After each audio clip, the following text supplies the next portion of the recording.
Hello, I'm Tom Jowers, and I'm here to introduce you to IBM's OI Tool software. OI Tool is an easy-to-use client-server application and uses a graphic user interface that runs under OS/2.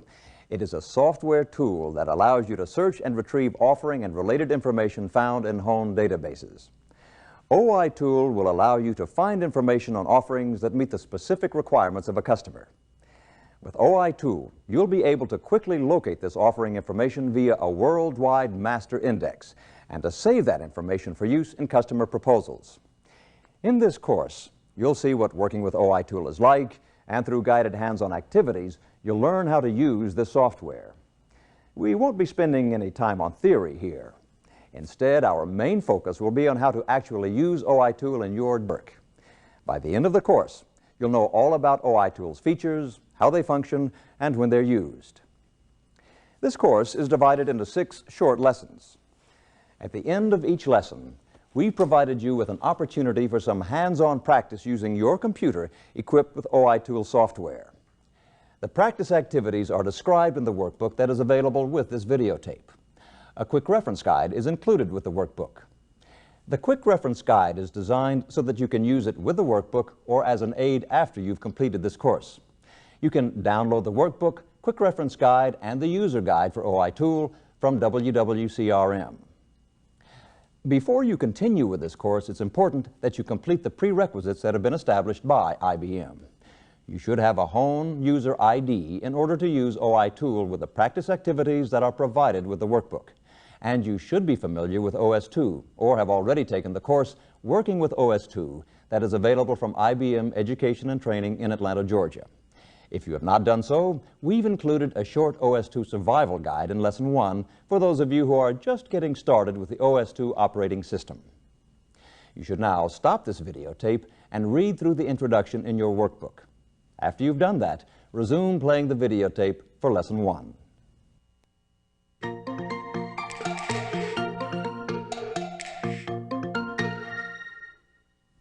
Welcome to Lesson 1.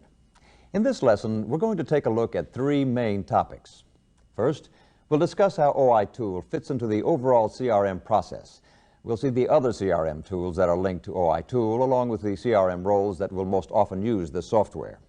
Then, in our second topic, we'll see what's involved in accessing OI Tool, where to find the software on your PC, and how your authorization may determine what data you can retrieve.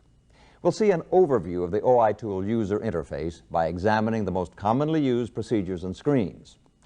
Finally, for those of you that are not familiar with OS/2, we've included a quick OS/2 demonstration that should help you understand more fully how to work with OI Tool. Let's get started with our first topic.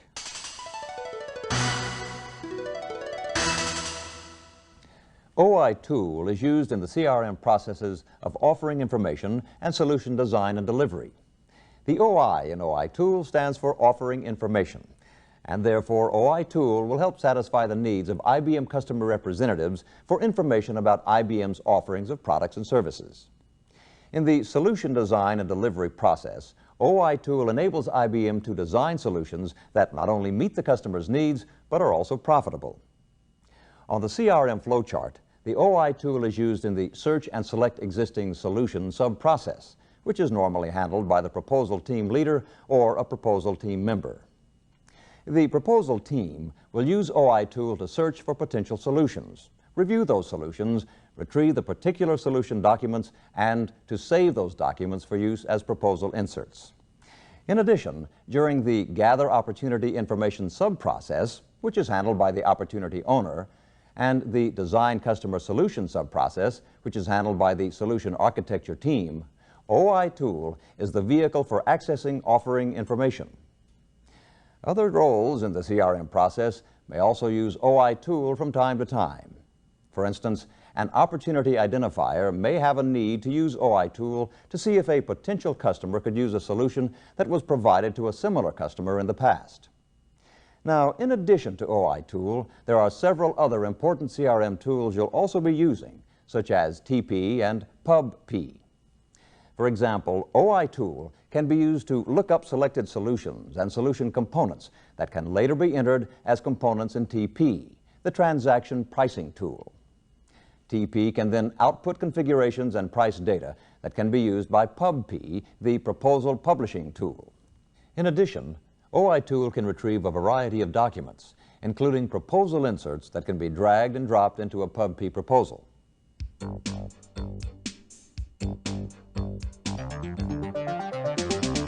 Depending on what data is available on the home system in your country, you may not have the same kind of data available from OI tool that you see demonstrated in this course. For example, proposal inserts will vary from country to country. However, our course is not data specific. Therefore, you should be able to follow our demonstrations yourself using the offering data that is available to you. So, how do you use OI tool? Well, before we start our in-depth demonstration, perhaps it would be useful to look at an overview of OI tool. OI tool uses a standard OS2 drag and drop interface to access a variety of different search templates. These search templates will allow you to search for hardware, software, and service offerings from the master index, or allow you to conduct direct searches for information such as announcement letters, sales manuals, and proposal inserts. You'll be using several types of search screens with OI tool. They allow you to search the database by using titles or ID numbers, or search words and phrases. If you can't conduct a search using that search criteria, you can try a guided search by selecting choices from a hierarchical menu of offerings. The information retrieved will appear as a list of matches screen. You can then access any of the items in the list to download and read or save. You can also access related information to a particular offering, items such as announcement letters, customer letters, prices, and so forth. When you use OI tool, you'll be entering search criteria in various search fields. You'll be selecting items from lists by clicking with your mouse, and you'll access choices from the menu bar, or choose items from pop-up menus that appear when you click your right mouse button. And like all OS2 programs, help is available from within OI tool. It's important to remember the help function with OI tool. Anytime you forget what to do or get lost, access help from the menu bar and look for instructions there. For those of you who are not yet comfortable using OS2, this next topic will give you some background on the techniques and procedures you'll need to know in order to use OI tool. For those of you who are already familiar with OS2, you can fast forward to the end of this lesson and follow the instructions to begin the workbook activity that follows this lesson.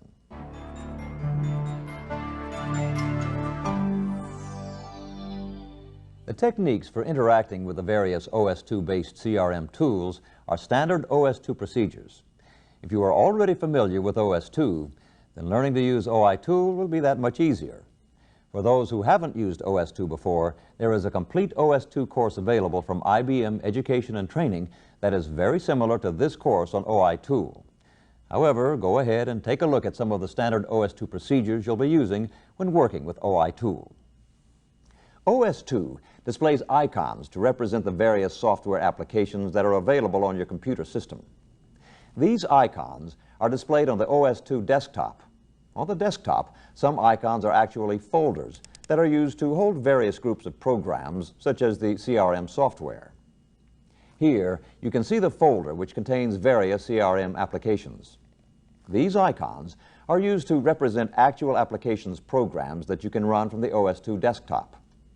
And some icons are used to represent the data you create with these various application programs. To navigate within OS2 and OS2 applications, you use a mouse with two buttons. For most tasks, clicking once or twice on the left mouse button will allow you to control your software application.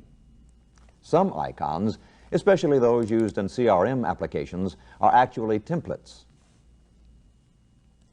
One way to understand template concept is to think of these icons the way you would a notepad or a pad of pre-printed forms.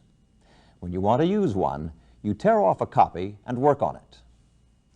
The same is true for OS2's program icons. Inside the OS2 system folder is the Templates folder. If you open this folder, you'll see a group of templates that are available for working with OS2.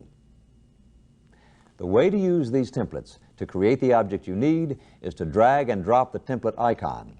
You do that by moving the mouse pointer to the template, then press and hold down the right mouse button and drag the template to your desktop or another folder. Drop the template by releasing the mouse button. In this case, we've created a new folder where we can store information about a customer or project. Now let me show you how to run a simple OS/2 application. And then after we have it running, I'll point out some of the standard OS/2 features that will apply to our work with the CRM Tools applications such as OI Tool. Inside the OS/2 system folder is another folder icon, the Productivity folder. We'll double-click to open the Productivity folder. Inside, you can see a variety of small applications. Here's an icon for a program called Notepad. If we double-click on the Notepad icon, it starts the Notepad program. And as you can see, a notepad appears on the screen. While Notepad is a simple application that allows you to type notes, it does demonstrate some standard OS/2 techniques we'll be using with all the OS/2-based CRM tools. Let me type something here on the notepad to demonstrate a point. For example, along the right side and bottom of the notepad window, you see scroll bars. These scroll bars allow you to move up or down and left or right, and are common to most OS/2 applications. Across the top of the notepad window is a menu. By pointing with the tip of the mouse pointer at one of the titles on the menu bar and then clicking the left mouse button only once, you can access the menu for that function. Each one of these menu titles has its own submenu that drops down below. Okay, if we wanted to save this work and use it later, we would access the File menu and select the Save function. When we do this, you'll notice that a box appears on the screen asking for some information. This is called a dialog box. There are many different types, shapes, and sizes of dialog boxes in OS/2, but they all pretty much do the same thing. They give you information, or ask for information, and usually ask you to make a decision.